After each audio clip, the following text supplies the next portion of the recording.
사람의 날과 행동과 성품은 모두 생각에서 나옵니다. 내가 어떤 일을 할 것인가 생각하는 사람은 아마 그 일을 하게 될 겁니다. 나는 어떤 사람이 되어야 할까라고 생각하는 사람은 그는 그 생각대에 걸맞는 노력을 할 겁니다.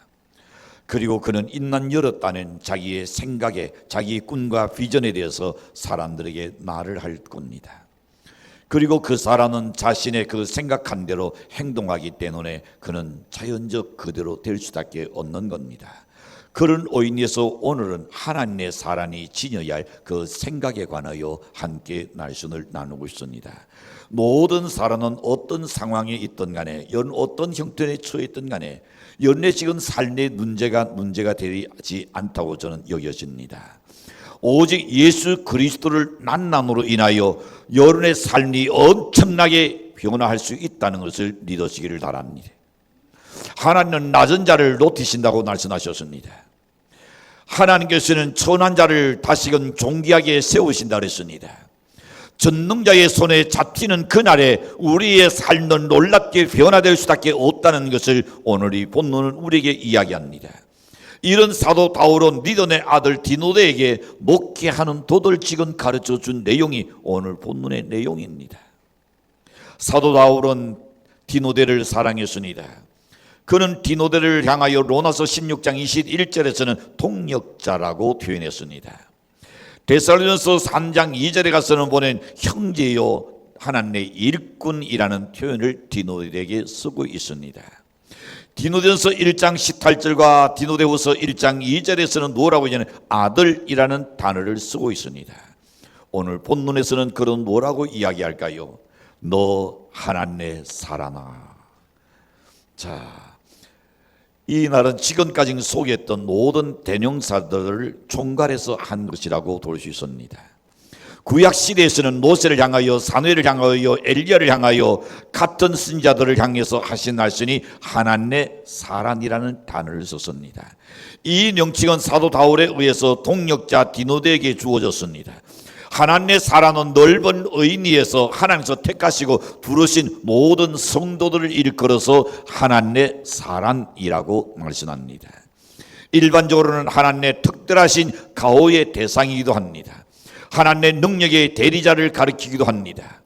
따라서 이 칭호를 받은 사람은 하나님으로부터 그야말로 인정을 받은 사람이요, 물론 다른 모든 성도들에게도 영예로운 그런 사람을 일컬어서 하나님의 사람이라고 말합니다. 그러는 이 영예로운 칭호는 어떤 사람에게 과연 주어질까요? 첫 번째 생각해 봅니다. 하나님의 사람이란 칭호와 특권을 인식하는 사람입니다. 내가 하나님의 사람이라는 것을 인식하지 않는다면 그는 하나님의 사람의 특권을 누릴 수도 없을 뿐더러 하나님과는 상관이 없을 겁니다. 하나님의 사람은 하나님께 속한 자라는 말입니다. 하나님의 사람으로서의 누리는 그런 특권을 전제로 한 칭호가 하나님의 사람이라는 단어입니다. 하나님의 사람이란 넓은 의미에서는 모든 성도들을 가르치고 있습니다. 그러나 본문에서는 하나님께 속한 자요, 하나님의 특별하신 가호의 대상이 되고 있습니다. 하나님의 능력의 대리자를 가리켜서 말씀을 하고 있다고 드렸습니다. 너 하나님의 사람이라는 표현은 오히려 선민의식, 구별된 사람, 그 모든 것을 각성하고 강조로 도와야 옳을 줄로 믿습니다. 고대 로마의 신인들은 로마인의 긍지를 가지고 살았습니다. 우리가 지금도 마찬가지겠거니와 여러분 1950년대에 60년대에 또한 70년대까지도 미국의 시인권이라는 그 특권을 얼마나 자부심을 가진 줄 아십니까? 미국인들은 어디를 가든 프라이드 정신이 굉장히 강합니다. 왜 그럴까요? 세계를 제패하고 있기 때문이 아닐까요? 이스라엘 백성들은 또한 이스라엘의 국리라는 것에 대한 자부심이 대단합니다. 왜 그럴까요? 국가의 적인 차원에서 이스라엘 백성들의 생명을 건드린 자는 지옥에까지 찾아가서 그놈의 목을 반드시 딴다는 것이 국가의 그야말로 과제입니다. 또 사실 그렇게 해오고 있기 때문입니다. 그래서 그들은 나는 이스라엘 국민이라는 것에 대한 자부심이 대단합니다. 자, 그렇다면 그리스도인은 어떠해야 할까요? 하나님의 선민입니다. 구별된 사람입니다. 천국의 시민권을 가지신 분이 바로 여러분입니다. 따라서 여러분 하나님의 백성으로서의 사명과 자부심을 가지고 살아야 할 줄로 믿습니다. 독일의 황제 가이젤이라는 황제가 있었습니다. 그 시녀에게 이렇게 말합니다. 하나님이 계신 증거가 누구냐고 그 시녀에게 물었습니다. 독실한 기독교 신자였던 그 하녀는 그에게 이렇게 대답합니다. 대하여 그 증거는 바로 저가 유대인입니다. 그 한마디로 족하게 여겼습니다. 여러분, 선민의식이란 하나님의 특별히 택하신 백성이고 따라서 하나님의 보호의 대상이며 또한 신탁의 중보자란 뜻입니다. 그들은 하나님의 사람이란 뜻입니다. 하나님은 이방인들에게도 복음을 전하여 이제는 누구든지 믿고 영접하는 자는 요한복음 1장 12절에서 보시는 하나님의 자녀되는 특권을 주셨다 그랬습니다. 여러분, 여러분 누구의 자녀입니까? 역시 여러분을 낳아주신 두 노예의 자녀겠지만은 더 그스로 올라가서 오르는 창조주 하나님의 자녀라는 그런 긍지와 자부심을 갖고 사는 연대시를 축도합니다. 하나님은 이방인들에게도 복음을 듣고 복음을 믿고 예수를 영접하는 자에게는 하나님의 자녀라고 말씀하셨습니다. 그리스도는 하나님의 선민입니다. 하나님의 백성으로서의 긍지와 자부심을 갖고 당당하게 살아야 합니다. 로마 시대는 물고기를 기독교 신자의 징표로 삼고 그리고 달고 다녔습니다. 오늘날에 있어서는 이런 징표도 중요하겠지만 더욱더 중요한 사실은 무엇일까요? 마음속에 간직해야 할 하나님의 백성이라는 그런 자각과 그리고 긍지가 필요할 줄로 믿습니다. 이 긍지를 여러분 성실하게 오르는 유지해야 합니다. 하나님을 섬겨야 합니다. 감사하며 살아야 할 줄로 믿습니다. 나 같은 사람을 하나님의 자녀로 삼아주셨다는 것 얼마나 감사한 일인가 말입니다. 두 번째 생각해 보겠습니다. 하나님의 사람의 삶이 따로 있다는 겁니다. 이방인의 삶이 따로 있고 하나님의 사람의 삶이 따로 있는 겁니다. 하나님의 사람이라는 첫째로 정도에서 살아야 합니다. 오늘 11절에서 그것을 말씀합니다. 오직 너 하나님의 사랑아 이것들을 피하고 의와 경건과 믿음과 사랑과 인내와 온유를 따르며 라고 했습니다. 너 하나님의 사랑하라는 이 칭호는 그 사랑의 부합한 생활을 따르라는 말을 해주고 있는 겁니다. 그것은 바로 우리의 나온의 정결함을 이야기합니다. 옛날 무예가나 기술자들은 그들의 기술에 대한 비법을 함부로 가르치지 않았습니다. 초대는 지단 일을 하게 합니다. 허드렛 일을 하게 합니다. 기술이 아닌 누구나 할 수 있는 평등한 일을 하게 합니다. 그걸 통해서 무엇을 나온의 인내를 배우게 하는 겁니다. 기술을 배운 그 그릇이 다 준비될 때까지 그들에게 비법을 전수하지 않는 겁니다. 하나님의 사랑은 그 이름을 부합한 거룩한 생활의 한으로 인하여 하나님의 깊은 진리를 터득하고 그 진리를 고이 간직할 수 있는 겁니다. 어떤 사람은 한때 열심히 주를 섬깁니다. 큰 은혜를 받았다고 스스로도 자도합니다. 그런데 그 은혜를 감당하지 못하고 그냥 교만하여져서 은혜 생활에서 떨어져 나가는 사람들을 도울 수 있지 않습니까? 나 지금 호세아서 말씀하신 것 같이 너희가 잘 될수록 내 곁을 떠난다 그랬습니다. 이런 사람은 충분한 그릇이 준비되지 못했기 때문입니다. 인내하며 때를 기다릴 줄 알며 준비된 사람이 선행인 줄로 믿습니다. 그게 선행되어야 합니다. 하나님의 사랑에 살는 두 번째 보시는 사명의식을 갖고 살아야 합니다. 하늘에 반짝이는 별들도 그 사명이 있습니다. 들에 여러분 한 송이의 꽃도 자기의 사명이 있는 겁니다. 하나님께서 택하신 우리 성도에게는 어찌 사명이 없겠습니까? 우리가 그 사명을 망각하고 산다면 하나님의 축복과는 상관이 없는 이런 뿐인 신자가 되고 나는 겁니다. 허울 좋은 신자가 되고 나는 겁니다. 바울은 디모데에게 12절에서 이렇게 말씀합니다. 내가 이를 위하여 두루신을 입었고 그랬습니다. 나는 증인 앞에서 선한 증언을 하였도다 그랬습니다. 그렇습니다. 하나님의 사람은 자기에게 맡겨진 사명을 감당하며 살아야 합니다. 네가 이를 위하여 부르심을 받았다. 그렇다면 나는 하나님으로부터 뭘 하기 위해서 부름 받았는가? 그걸 생각하고 살아야 합니다. 그저 성장해서 결혼해가지고 애 새끼 낳아서 애 키우고 그것이라고 생각하는 건 착각이요, 동물입니다. 동물도 다 하는 겁니다. 그거는 한 과정에 불과한 겁니다. 진정으로 하나님께서 여러 개의 각자에게 주어진 사명이 있습니다. 나에게 하나님께서 맡겨진 사명은 뭔가? 그거를 발견하고 사는 사람은 자기의 삶이 하루하루가 아무리 힘들고 어렵고 고달터도 그에게는 신앙이 있는 겁니다. 즐거움이 있습니다. 보람이 있는 겁니다. 자기의 사명을 발견하고 살아야 합니다. 세 번째로 하나님의 사랑에 살는 주의 명령을 지켜라 그랬습니다. 바울은 디모데에게 13절 하반절과 14절에서 이렇게 말합니다. 예수 그리스도 앞에서 내가 너를 명하노니 우리 주 예수 그리스도 나타나실 때에 전도 없고 책망받을 것이 없이 이 명령을 지켜라. 우리는 언젠가는 우리를 이 땅에 보내주신 하나님 앞에 서야 합니다. 거기에는 거부할 자가 아무도 없습니다. 하나님 오라면 우리는 가야 합니다. 가는데 문제는 심탄입니다. 한 번 죽는 것은 하나님께서 정하신 것이요 그 후에는 심탄이 있느니라 그랬습니다. 나는 너에게 이와 같은 사명을 줬고 이 같은 재령을 줬고 이 같은 직분을 줬는데 너는 뭘 하고 왔느냐? 하나님께서 우리를 향하여 누르신다면 여는 과연 주의 명령을 과연 지키고 왔다고 말할 수 있을까요? 디모데에 지킬 명령이 놓였으니까 곧 오늘날에 우리들이 지켜야 할 명령입니다. 우리는 하나님의 사랑으로서 해야 할 일이 있고 하지 말아야 할 일을 분별할 줄 알아야 합니다. 실천하고 있는지 우리는 하는 또한 반성하면서 살아야 합니다.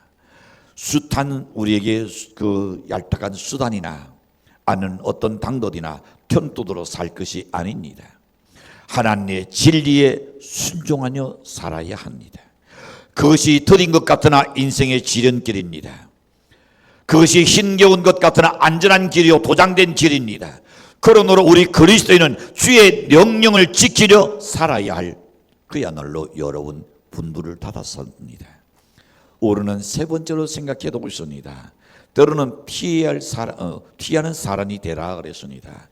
디도서 6장 11절에서 이렇게 말씀합니다. 오직 너 하나님의 사랑아 그 다음에 이것들을 피하고 그랬습니다. 이것이란 뭡니까?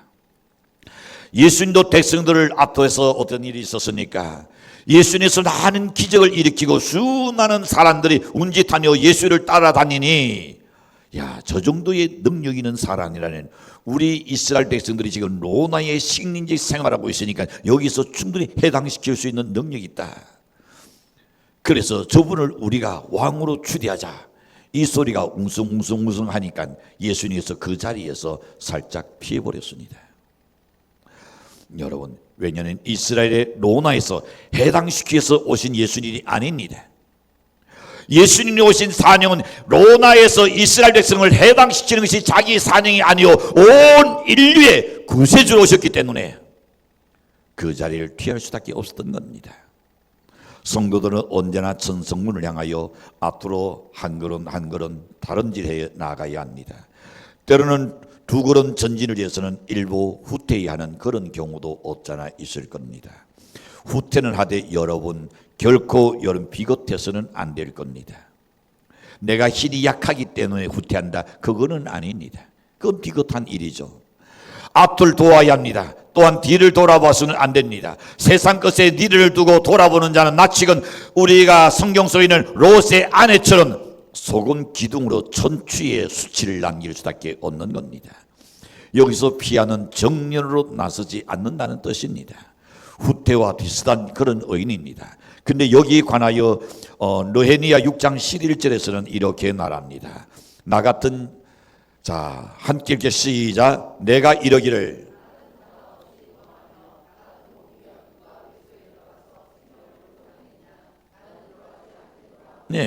나 같은 자가 어찌 도망하여 느헤미야의 날처럼 달아나는 것은 비극의 상징입니다. 달아나는 것은요. 그러나 피하는 지혜입니다. 승리의 한 방편일 때도 있습니다. 예를 들어 봅니다. 창세기 39장 12절에 보시면 그 여인이 그의 옷을 잡고 누구의 옷입니까? 요셉의 옷입니다. 이르되 나와 동친하자. 그러나 요셉이 자기 옷을 그 여인의 손에서 버려두고 밖으로 나가네 그랬습니다. 자, 여기 요셉은 여러분 비겁한 게 아닙니다. 그는 그 보디발의 아내가 그 요셉을 보고 나와 함께 동친하자 했을 때에 이미 옷은 잡혔습니다. 이 옷을 놔라고 하지 않았습니다. 외투를 그냥 홀라당 벗겨버린 상태로 그냥 신이 닿기로 도망갔습니다. 그 자리를 피했다는 겁니다. 사무엘상 19장 10절을 보시면 이렇게 보십니다. 사울이 단창으로 다윗의 벽을 다구로 하였으나 그는 사울 앞을 어떻게 하여? 피하고 그랬습니다. 만약에 사울과 다윗이 맞짱 뜬다면 누가 이기겠습니까? 그럼 두 나라를 끝이 다윗이 이깁니다.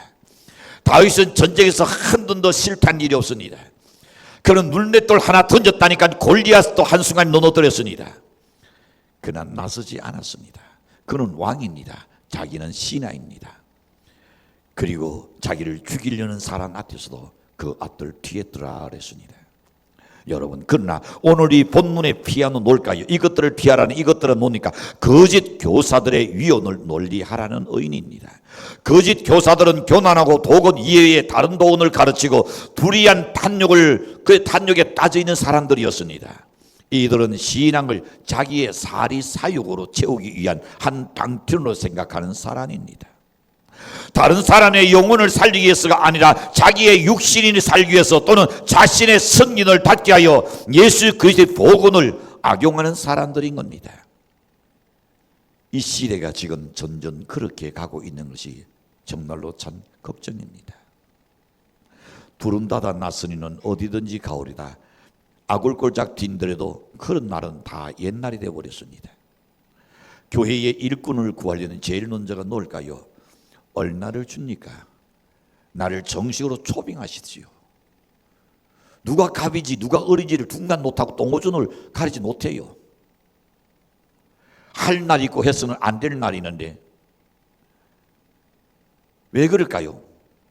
하나의 성직이라는 이 성직은 복음 전하는 그 일에는 나의 생명도 조금도 귀여기지 않겠다는 그 날은 다 사라져버리고 내가 거기서 권력을 누리고 내가 거기서 부를 취하고 그런 생각이 너무 강하기 때문에 이 시대에 종교가 타락하면 나라는 하나님께서 심판할 수밖에 없는 무서운 것이 기다립니다. 그러므로 사도 바울은 거짓 교사들을 피하라고 가르칩니다. 거짓 그의 운동의 특징이 과연 무엇이었을까요? 세 가지로 이야기하고 있습니다. 첫째가 다른 교훈을 가르치는 것이 있으니 피하라 그랬습니다. 둘째는 교만한 행인이 피하라 그랬습니다. 셋째는 불의한 탐욕에 따지니 피하라 그랬습니다. 이 세 가지를 피해야 합니다. 이 세 가지는 목회자만이 아니라 이거는 모든 성도들이 우리가 명심하고 새겨야 할 일입니다. 거짓 교사들은 경건을 자기 이익의 죄로 생각하는 자들입니다. 나라자는 자기의 가르침이 손에 의한 사명이라고 생각지 않고 자기 생존의 수단으로 여기는 겁니다. 나라자는 거짓 교사들은 참된 진리를 상투나하고 있다는 겁니다. 그렇게 되는 이유가 뭘까요? 자족할 줄 아는 마음과 적신으로 왔으니 내가 적신으로 갈 거다는 그 생각을 망각하고 살기 때문입니다. 그는 우리가 가난한 게 네 덕이냐요? 그거는 아닙니다. 하나님의 진리로 순종하고 살면 하늘에서 노랬으니까 내가 옳다 인정함을 받은 후에는 내가 누르고 흔들어 넘치도록 내가 너에게 안겨주어서 내가 남에게 구워질 전적 내가 손 돌려서 꾸는 일은 얻게 해주리라. 내가 가난하게 된 것은 가난한 너희를 부유케 하기 위함이라는 것이 주님의 진리입니다. 하나님의 말씀대로 살면 우리 개인이 부강해집니다. 우리 모든 백성들이 하나님의 말씀대로 순종하는 나라가 부강해질 수밖에 없는 겁니다. 그것이 하나님의 뜻이요 선입니다. 그런데 다른 교훈과 교난한 변론과 불의의 탐욕을 유행병같이 여기고 우리는 무서운 독사와 같이 여기고 그런 것들은 피해야 합니다. 내 신앙에 해가 되는 모든 어떤 것이 있더라도 내가 신앙에 해가 되는 것은 피해야 한다. 아멘. 내가 얼마나 내게 유익한가, 얼마나 내게 덕이 되는가, 얼마나 내게 그야말로 난이 생기는가, 그게 아닙니다. 내 신앙 생활하는 일에 이것이 해가 된다면 우리는 사양할 줄도 알아야 합니다. 고사할 줄도 알아야 합니다. 그걸 못하면 큰일 납니다. 많은 사람들이 명예욕에 찌들어져 있습니다. 권세욕에 찌들어 있습니다. 그러나 고사할 줄 아는 것이 겸손입니다. 그게 하나님의 축복인 줄로 믿습니다. 마지막 네 번째 생각해두고 있습니다. 하나님의 사랑은 진리를 걸어는 추구해야 합니다. 피하라는 건 아니라 추구해야 할 것도 이야기합니다. 바울은 하나님의 사랑이 쫓아야 할 것은 11절에서 거듭거듭 우리에게 말씀합니다. 의와 경건과 믿음과 사랑과 인내와 온유를 따라라. 그거는 취하라는 겁니다. 추구하라는 겁니다. 여기서 의와 경건, 믿음과 사랑, 인내와 온유 서로 짝을 지금 이루고 있다는 것을 여러분 알아야 합니다. 다시 말합니다. 경건이 없는 의는 생명이 없는 조화와 같은 겁니다. 의가 없는 경건은 바리새의 주의에 따져버리고 날 겁니다. 사랑이 없는 믿음은 해칠한 누던과 같아가지고 믿음이 없으면 사랑도 없는 겁니다. 인내가 없는 온유는 일시적입니다. 온유가 없는 인내 또한 오래 지속될 수가 없는 겁니다. 하나님의 사랑은 오직 믿음과 아가페적인 사랑과 백절불굴의 인내와 온유의 전신 갑주를 입고 그야말로 십자가의 의를 쫓아가는 사람이 되어야 할 줄로 믿습니다. 그것은 억지로나 두둑한이 아닙니다. 결단적 추구여야 합니다. 간신적 추구여야 합니다. 결사적인 추구여야 합니다. 그렇다면 우리는 뭘 추구해야 할까요? 첫 번째 생각해 봅니다. 하나님의 사랑은 의를 추구해야 합니다. 여기서 의란 뭡니까? 삶의 의, 구원의 의를 지금 이야기합니다. 다시 말해서 예수 그리스도의 십자가의 공로를 쫓는 것을 이야기하고 있습니다. 하나님의 의는 바울 신학의 구원론에서 기본되는 낱말입니다. 바울은 이것 외에는 아무것도 자랑하지 않는다고 그는 말합니다. 둘째로 하나님의 사랑은 경건을 추구해야 합니다. 여기 경건이란 자기의 전 생애를 하나님 앞에서 사는 신전 인격의 둔성을 이야기합니다. 갈라디아서 1장 10절에서 보면 이렇게 말씀합니다. 이제 내가 사람들에게 좋게 하랴 하나님께 좋게 하랴. 왜 우리가 여러분 하나님의 뜻에 부합한 삶을 못 살까요? 사람을 자꾸 좋게 하려다 보니 하나님과는 자꾸 거리가 멀어지는 겁니다. 이것은 진리가 아니라고 여겨지는 과감한 용기도 필요한 줄로 믿습니다. 내가 사람을 기쁘게 하라. 내가 지금까지 사람을 기쁨을 구하였다면 나는 그리스도의 무엇이 아니라 종이 아니니라. 그렇습니다. 우리는 하나님의 인정을 받는 그런 사람이 되어야 할 줄로 믿습니다. 하나님께 예쁘게 보이는 사람이 된다면 여러분의 길이 힘들고 어려운 것 같으나 하나님께서 여러분을 보장해 주실 줄로 확신합니다. 세 번째 보시면 하나님의 사람은 뭘 추구해야 할까요? 믿음을 추구하는 자여야 합니다. 여기 믿음이란 충성을 뜻합니다. 이것은 생사의 기로를 만났을 때에 담대하게 하나님 편을 택한다는 겁니다. 죽음까지도 불사할 수 있는 절개신을 가져야 합니다. 우리가 오직 믿음, 그 믿음으로 나아가는 하나님께서 여러분 결코 안 되는 것 같으나 되게 하시니가 하나님이십니다. 불가능한 것 같으나 가능케 하시니가 하나님이십니다. 우리는 하나님을 전폭적으로 믿고 의지해야 합니다. 믿는 것 같으면서도 여러분 어느 날 힘들고 어려운 일을 보낸 사람을 기쁘게 하려고 사람 편에 써버립니다. 도란이 타불이 됩니다. 여러분 믿음을 추구하시길 바랍니다. 네 번째 하나님의 사랑은 사랑을 추구하는 사랑이어야 합니다. 여기 사랑은 희생을 말합니다. 그 희생의 주 성도는 뭡니까? 희생의 주 성도는 피입니다. 피는 진한 생명적 액체입니다. 그것은 죽은 후에도 사라지지 않는 영원한 그야말로 열망입니다. 사람이 죽었을 때에 이니 바싹 날라버린 피라도 있으니 DNA를 거기서 찾아냅니다. 하나님께서 누구에게 아벨의 형 누구요? 그렇죠. 가인에게 하신 말씀이 있습니다. 아벨의 피가 나에게 호소하고 있다. 땅에서 호소한다 그랬습니다. 여러분, 이 아가페적인 사랑으로 사랑한다면 어떤 사랑은 간에 어떤 일 속에서도 여러분 우리가 지치지 않고 피곤하지 아니하고 살아 꽃피는 열정이 일어날 줄로 믿습니다.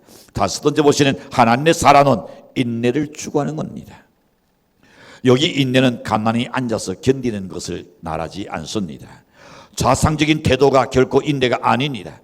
차라리 그것을 소수처럼 밀어내버리고 온갖 역경과 고난의 눈도라 속에서도 눌러서지 아니하는 자토자기하지 않는 승리의 신념을 가지고 뚫고 나가는 지구력을 말합니다. 인내는 여러분 그냥 앉아있는 게 아닙니다. 연애하는 그 일에 꾸준히 지속적으로 해나가는 겁니다. 참고 견디는 날입니다. 만약에 에디슨이 포기했더라는 오늘날 이와 같은 우리가 어떤 전동을 발견할 수 없었을 겁니다. 그들은 힘이 들어도 인내했습니다. 공부 잘하는 학생들은 어디에 인내할까요? 자꾸 자리에서 일어나고 싶어도 안 돼. 앉아있어. 의자에 앉아있는 인내할 줄 아는 사람이 공부 잘할 수 있어요. 책과에 실현하는 여러분, 그 단에 오르는 생각해봅니다. 여섯 번째 나지나오로 보낸 하나님의 사랑은 온유를 추구하는 자입니다. 여기 온유란 고상한 감정의 유화성을 의미하는데 곧 신사의 둔성입니다. 승려의 둔성입니다. 온유한 것이 중요합니다. 그러나 이 온유는 결단력 없는 고상함이나 감상적인 그런 다정함을 두고 한 말은 아닙니다. 수동적인 정수, 동양적인 양단 분위는 결코 그것은 여러분 온유가 아닙니다. 그것은 억제 아래의 잔재력일 뿐입니다. 악을 선으로 이기는 전투력을 말하고 있습니다. 여러분, 원수를 사랑으로 복수하는 무서운 정복력을 품고 있는 아가페적인 신을 소유하는 그런 여러분 온유가 필요한 겁니다. 강한 것은 꺾이나 부드러운 것은 여러분 어떨까요? 부러지지 않습니다. 강한 것은 부러져요. 그러나 온유한 것은 휘어졌다가 다시 원전으로 돌아갑니다. 온유를 이야기할 것 같으면 성경 속에 모세에게 일컬어서 온유한 사람이라 그랬습니다. 우리가 보기에 모세가 그렇게 온유했던가요? 아니었죠. 우리의 판단과 우리의 관점에는 그렇게 여겨질 겁니다. 그러나 하나님 편에서는 불의에 맞설 줄 아는 사람, 그러나 정말로 어려운 일을 당했을 때는 자기의 생명을 버릴 줄 아는 사람, 그게 모세였습니다. 하나님 이스라엘 백성을 다 죽이겠다 했을 때에 하나님 나부터 먼저 생명책에서 내 이름을 제하시고 그리고 백성을 죽이든지 살리든지 하시지요. 불의한 백성이지 않은 백성을 인도하는 모세는 자기 자신을 그야말로 생명을 내놓을 줄 아는 사람이었습니다. 그래서 그를 온유한 사람이라. 이렇게 하나님의 사랑은 오유와 경건, 믿음, 사랑, 인내, 온유를 서로 짝을 짓고 쫓아가는 사랑이어야 합니다. 이것들은 쌍쌍이 붙어 다닙니다. 그러므로 경건이 얻는 것은 생명이 얻는 조화와 같고, 믿음이 얻는 경건은 바리새의 주의자들과 같고, 사랑이 얻는 믿음은 그 자체가 죽은 겁니다. 인내가 얻는 사랑은 일시적인 눈가림에 불과한 겁니다. 온유가 얻는 인내는 장수할 수가 없는 겁니다. 어떤 경우에서든 간에 하나님의 사람들은 죄를 피해야 합니다. 불의를 피해야 합니다. 신앙의 해가 되는 것은 피해야 할 줄로 믿습니다. 그리고 선을 추구하는 자여야 합니다. 하나님의 사람은 이러한 도피와 추구의 양령선을 잘 가지고 있어야 합니다. 전진하는 자들아 되어야 합니다. 그러므로 도피의 정지는 곧 추구의 정지를 의미해주고 있습니다. 오늘날 하나님은 기독교인들을 통해서 역사하실 겁니다. 우리 성도들은 불신자들을 하나님께로 인도해야 할 사명이 우리 각자에게 주어져 있습니다. 우리는 마음의 귀를 열어야 합니다. 이 복음을 들어야 합니다. 하나님의 사랑이란 자극과 그리고 긍지를 가지고 어려운 세상을 헤쳐나갈 수 있는 우리 성도들이 되시길 주인으로 간절히 축복합니다.